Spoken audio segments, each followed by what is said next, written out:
If there's one thing I want you to take away from Dan Fogelman, it's that. It is the setups and payoffs. He is really, really good at that, and his team as well, of setting something up, paying it off dozens of times in this pilot. Just tiny little things are put in there, and then they're explained later. Set them up, knock them down. Set them up, knock them down. This is what makes your screenwriting complex and interesting in 3D and not just this flat thing that's linear. So obviously James the Giant Peach is, a big one where the kid was reading the book and obviously upset Xavier, but he didn't say anything about it. We find out about it when he's talking to Cal, which we just showed you. But then there's even little things, like on page 2, he's out for his jog and he passes the ducks. He says Xavier passes a lovely little duck pond where a duck drifts aimlessly. Even the ducks seem to know how good he has it. So it's just a throwaway thing you think is put in there because it's part of the scenery. It's trying to show you how beautiful this little town is. Then on page 52, Xavier is out running again, but this time it's not a casual jog. He's on a dead sprint, and we're not really sure why. We find out. But while he's running through town, we see some of the same things, including this duck.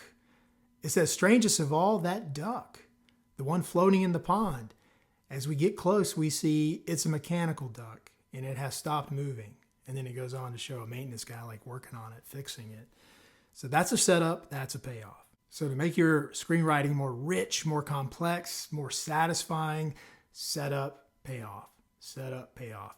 Reading a teleplay like this is helpful. You can go through and highlight and connect all those setup and payoffs, and then it starts to be 3D to you. You can say, oh, I see how this works. So you should give it a try. Fogelman is known for these long monologues where people have a lot to say and explaining themselves.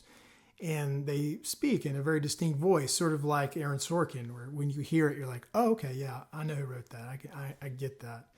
Just a quick example on 1617, you see a lot of writing here where Cal is explaining himself during the interview to Agent Collins. Then on 50-51 into 53, we have a 2-page monologue by Xavier talking to Cal. And it's broken up on the page because they put in some information of some shots they want to show while he's talking, sort of like flashback type stuff to further illustrate the point that he's making. In the end, he's explaining why James the Giant Peach was mentioned in the beginning of the show. Here, we'll pick it up there. Yeah, I'm pretty much an expert on James and the Giant Peach right now. It was written by Roald Dahl, and originally it wasn't going to be about a peach. It was going to be about a cherry.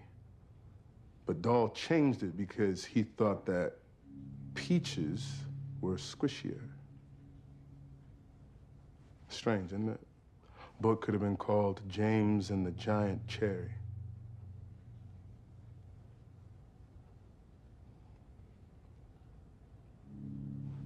Sometimes I lie in bed staring at the ceiling, wondering if my wife would have wanted to name our son James if the book were about a giant cherry and not a giant peach. But I'll never know. Obviously, I can't ask her.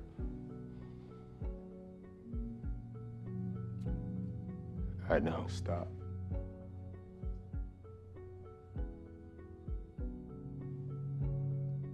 You want to know if I'll forgive you? I'll forgive you when I can sleep again. And I'll sleep again when you're dead.